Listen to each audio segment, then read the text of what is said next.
Les états d'âme de Madame de Ferry, épisode 5. Surprise chez les de Ferry. Richard de Ferry et Alastair Donovan Hanfrid à Reims passèrent un long moment à parler, dans la bonne humeur et le respect mutuel, tandis que Christiane de Ferry écoutait timidement, assise en retrait dans un profond fauteuil. D'apparence réservée et effacée, elle était en elle-même sujette aux tourments les plus intenses, fixant avec abnégation les franges du riche tapis qu'elle lissait du bout de son escarpin bleu.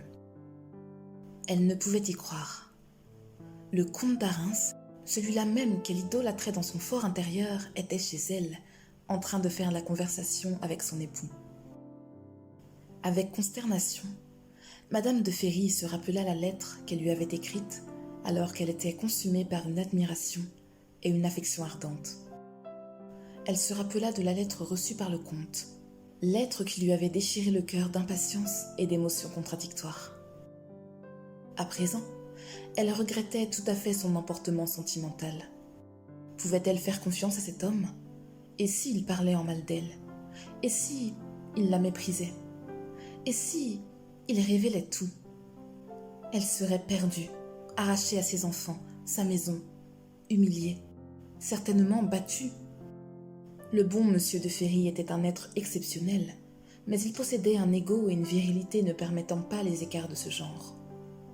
Sa colère pouvait être brutale, même si, Dieu soit loué, elle était rare. Madame de Ferry priait intérieurement pour que reste bien gardé ce qui devait l'être.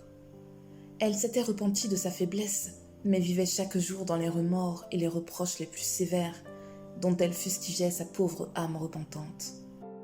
La jeune bourgeoise n'osait faire un geste, de peur de rappeler sa présence à Alastair de Reims. Le comte, quant à lui, bavardait avec animation avec son nouvel ami et ne semblait aucunement se soucier des états d'âme de Madame de Ferry. Il causait, riait, partait dans des explications détaillées de ses multiples voyages. L'homme avait l'âme aventureuse, l'âme d'un voyageur, d'un flibustier. Il pétillait d'une joie de vivre contagieuse et donnait envie de mener une vie d'aventure.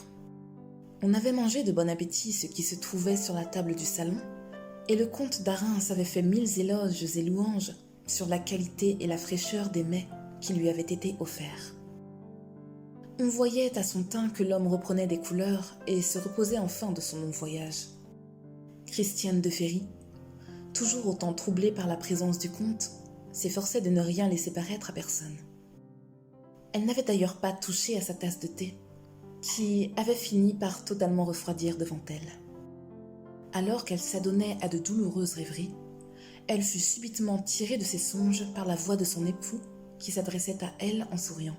« Très chère, ma femme, mais qu'avez-vous? Vous êtes en plein songe, ma foi. » Madame de Ferry sursauta et rougit, gênée de s'être montrée si indifférente à son époux ainsi qu'à son invité.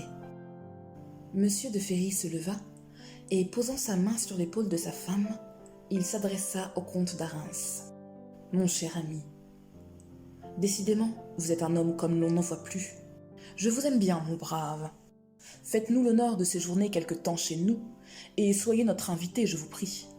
Vous êtes ici chez vous et nous aurons grand plaisir, ma femme et moi, à jouir de votre excellente compagnie. » Il se tut un instant, le temps de reprendre sa respiration, et poursuivit d'un ton aimable. « Ma femme vous porte au nu, voyez-vous, » ajouta-t-il en riant.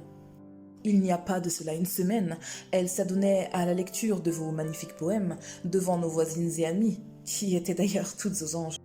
J'en fus d'ailleurs contrarié, piqué dans ma jalousie et quelque peu courroucé de me faire voler la vedette par un homme qui n'était seulement pas présent. Je me disais, mais qui est cet homme étranger qui semble si parfait aux yeux des dames ?» plaisanta-t-il.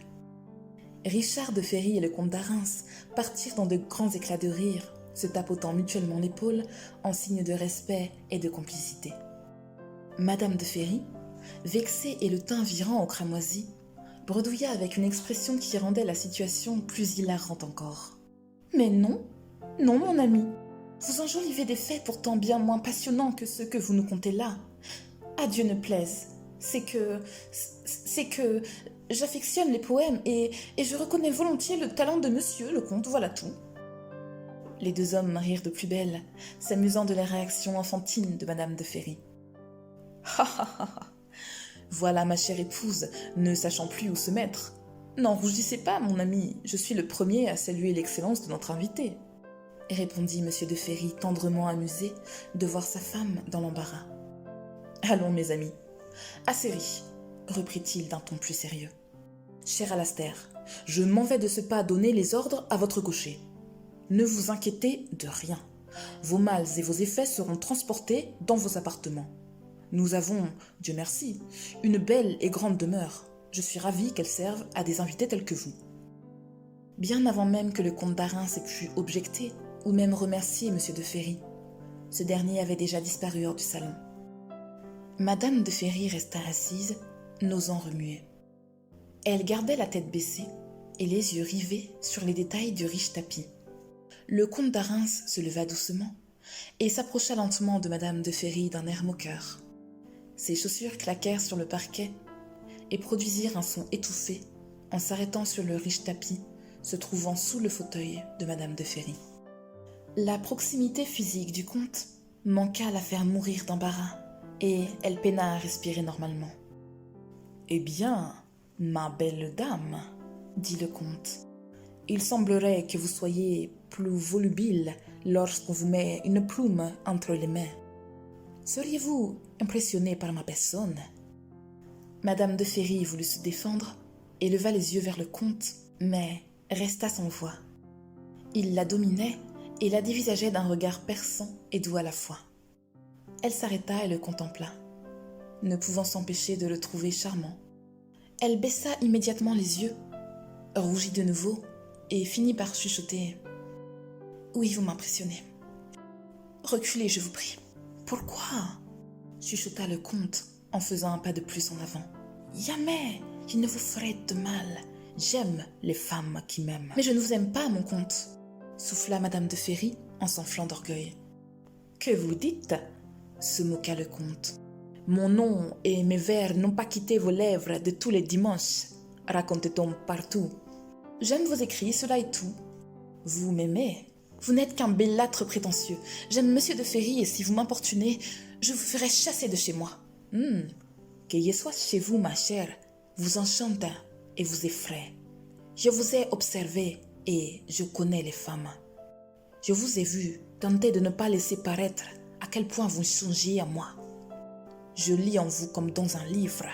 Vous êtes tellement prévisible. » Madame de Ferry sentit des larmes monter dans ses yeux. Elle se sentait ridiculisée et humiliée. Elle se leva et allait quitter le salon en courant sans mot dire quand il l'attrapa de ses deux bras et la retint contre lui. Il la dépassait d'une tête. Il la regarda intensément, approcha ses lèvres des siennes et sentit qu'elle allait s'abandonner à de tendres baisers. À ce moment, il la lâcha et triomphant, il lui lança. « Sans doute, vous ne m'aimez pas, ma chère. » Furieuse et bien prise, elle tenta de le gifler, mais, riant d'un air espiègle, il arrêta son bras avec une ridicule facilité.